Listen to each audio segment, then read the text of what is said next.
오늘 하나님께서 우리에게 주신 말씀은 갈라디아서 6장 1절에서 10절까지의 말씀입니다.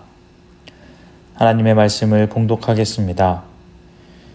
형제들아, 사람이 만일 무슨 범죄한 일이 드러나거든 신령한 너희는 온유한 심령으로 그러한 자를 바로잡고 너 자신을 살펴보아 너도 시험을 받을까 두려워하라. 너희가 짐을 서로 지라. 그리하여 그리스도의 법을 성취하라. 만일 누가 아무것도 되지 못하고 된 줄로 생각하면 스스로 속임이라. 각각 자기의 일을 살피라.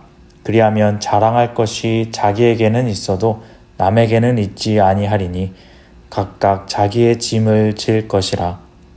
가르침을 받는 자는 말씀을 가르치는 자와 모든 좋은 것을 함께 하라. 스스로 속이지 말라. 하나님은 업신여김을 받지 아니하시나니 사람이 무엇으로 심든지 그대로 거두리라. 자기의 육체를 위하여 심는 자는 육체로부터 썩어질 것을 거두고 성령을 위하여 심는 자는 성령으로부터 영생을 거두리라. 우리가 선을 행하되 낙심하지 말지니 포기하지 아니하면 때가 이름에 거두리라. 그러므로 우리는 기회에 있는 대로 모든 이에게 착한 일을 하되 더욱 믿음의 가정들에게 할지니라. 아멘. 갈라디아서는 구원의 본질을 이야기하는 서신입니다. 하지만 이것은 처음 믿는 사람들, 그러니까 구원이 뭔지 모르거나 처음 받아들인 사람에게 하는 이야기들이 아니라 기존의 믿음을 가지고 있었던 사람들, 오래되었지만 하지만 지금은 조금 변질된 그런 사람들에게 엄히 경고하며 다시 한번 믿음의 삶을 일깨워주는 서신입니다. 오늘 함께 읽은 6장은 그 마지막 장으로 모든 것을 함축하여 결론적인 내용을 이야기하고 있습니다. 5장에서 성령의 열매로 행하라 라는 말씀에 이어서 6장은 그렇게 서로 섬기는 그리스도의 법을 성취하라 하십니다. 2절 말씀입니다. 너희가 짐을 서로 지라. 그리하여 그리스도의 법을 성취하라. 그리스도의 법을 성취하는 것은 무엇인가 하면 짐을 서로 지라 하는 것입니다. 형제 간에 서로 간에 무슨 잘못이 있거나 범죄한 일이 있더라도 질책만 하는 것이 아니라 온유함으로 그것을 바로 잡고 나 자신을 돌아보고 그 짐을 서로 지라는 것입니다. 어느 누구도 하나님 앞에서 더 잘난 사람도 못난 사람도 없기에 교만하지 말고 지적만 하지 말고 자기 자신부터 살펴라 하는 것입니다. 그것이 서로 짐을 지라 라는 말의 뜻입니다. 그런데 5절에 보면 이런 말이 있습니다. 5절 말씀입니다. 각각 자기의 짐을 질 것이라. 이 구절들을 가만 보면 뭔가 이상합니다. 2절에는 짐을 서로 지라 했는데 5절에는 각각 자기 짐을 질 것이라 말씀합니다. 앞뒤가 맞지 않는 것이죠. 이게 무슨 말일까? 이것은 바울이 쓰는 언어 유희적인 말이라고 보면 됩니다. 앞쪽에 짐을 서로 지라는 말은 우리 삶에서 잘못이나 짐을 서로 나눠 지라는 말이고 5절에서 말하는 짐은 그렇게 삶을 살다가 이제 나중에 하나님 앞에 그 심판대 앞에 설 때에 행한 대로 갚으시는 하나님 앞에서는 자기의 살아온 삶에 대한 짐을 자기가 진다 하는 말입니다. 그러니까 결국은 나중에 자기가 행한 대로 내 삶의 짐은 내가 질 것이기 때문에 우리의 삶에서 자랑하지 말고 교만하지 말고 서로의 짐을 지며 사랑하며 그렇게 살아야 한다는 말입니다. 바울도 어쩌면 이렇게 짐이라는 같은 말을 다르게 사용하는 언어 유희적인 방법을 쓰면서 시적으로 문학적인 표현으로 이 말을 더 강조하고 싶었는지도 모릅니다. 그렇게 이제 글의 흐름은 성령을 따라 살아가야 하는 삶이라는 주제에서 그 삶에서 행한 대로 결국 나중에 거두게 될 것이라는 주제로 옮겨갑니다. 흐름을 잘 보시기 바랍니다. 심은 대로 거두게 될 것이다 라는 말이 7절, 8절, 9절에 계속해서 나옵니다. 7절, 사람이 무엇으로 심든지 그대로 거두리라.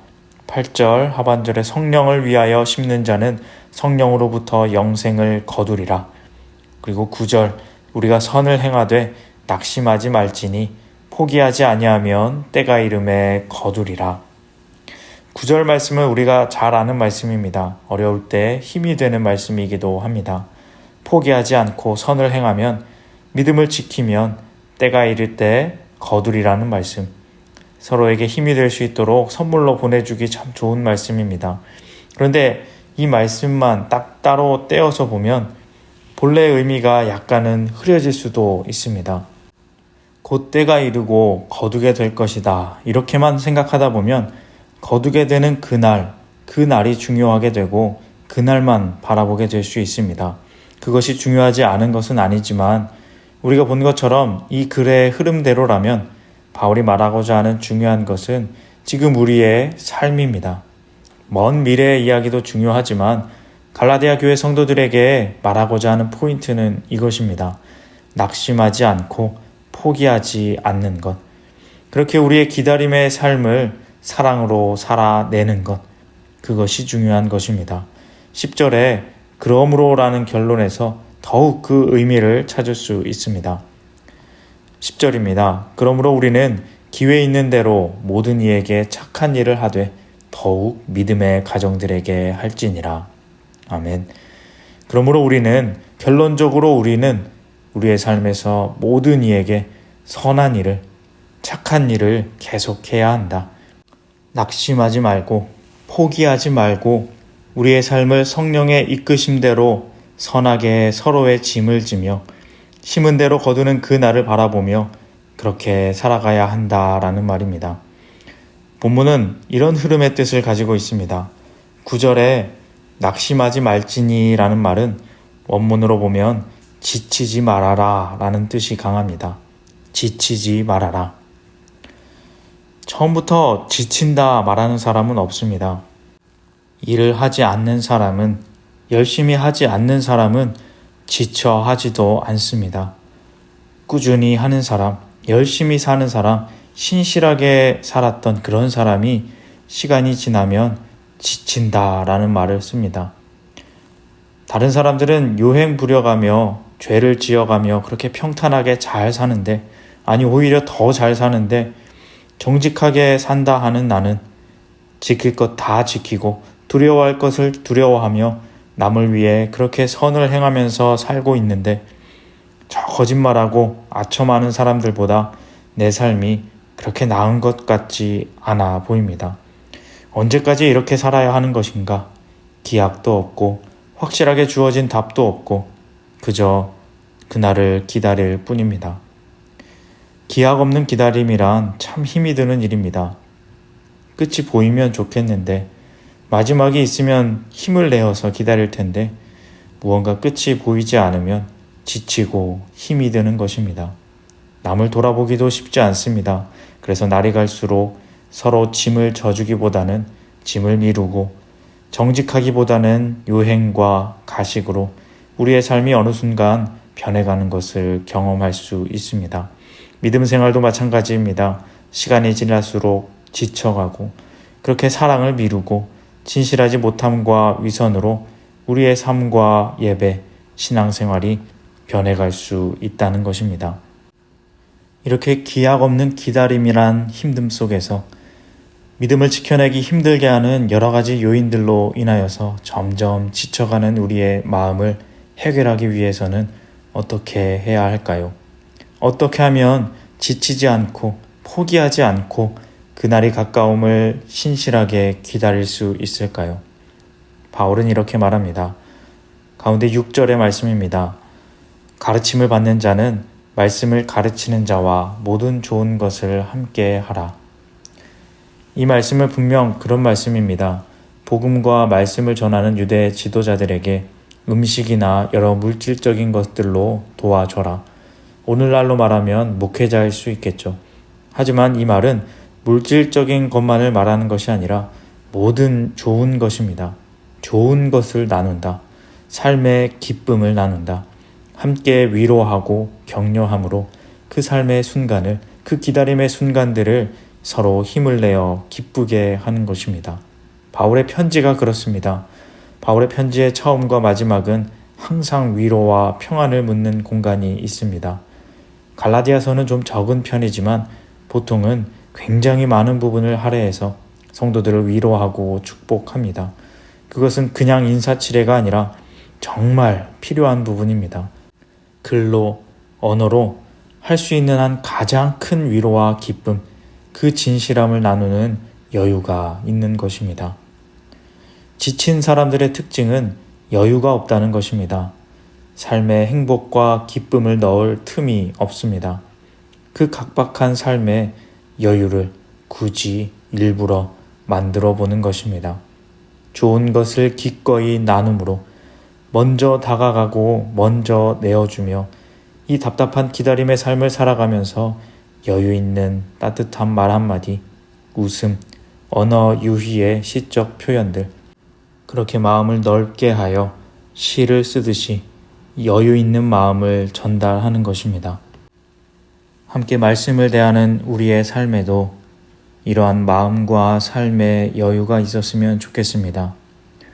마음과 마음 사이의 벽을 조금 허물고 마음을 녹이는 시를 쓰듯이 계절과 시간을 노래하듯이 살아가는 것, 따뜻한 말들, 성령의 인도하심 따라 좋은 것들을 나누고 예수님의 사랑을 전하면서 서로 짐을 지고 살아가는 것, 그것이 이 각박한 세상에 살아가는 우리에게 정말 필요한 마음이 아닐까요? 사랑하는 성도님 여러분, 우리가 사는 세상을 가만히 보면 주변 사람들은 지치고 또 지쳐있는 사람들이 많습니다.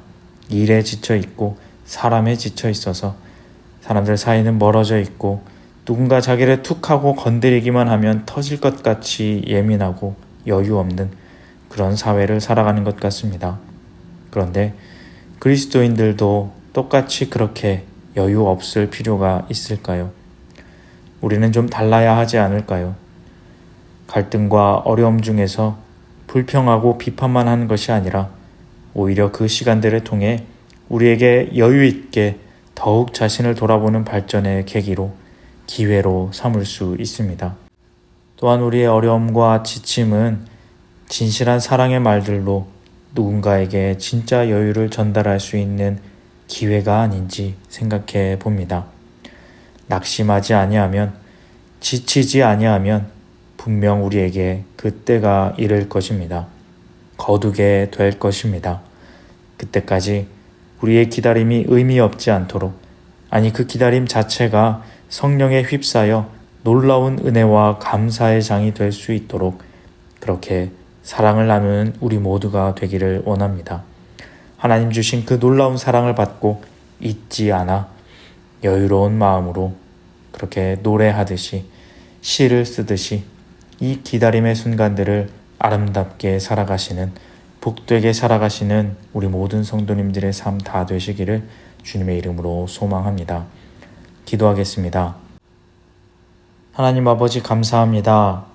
이 혼란하고 어려운 세상 속을 살아가면서 그리스도의 법을 지키며 성령의 열매를 거두며 삶을 살아가기가 참 쉽지는 않습니다. 하지만 은혜 주시는 하나님을 기억하며 곧 이루고 거두실 하나님을 생각하며 기쁨으로 성령의 일들을 감당케 하여 주시옵소서.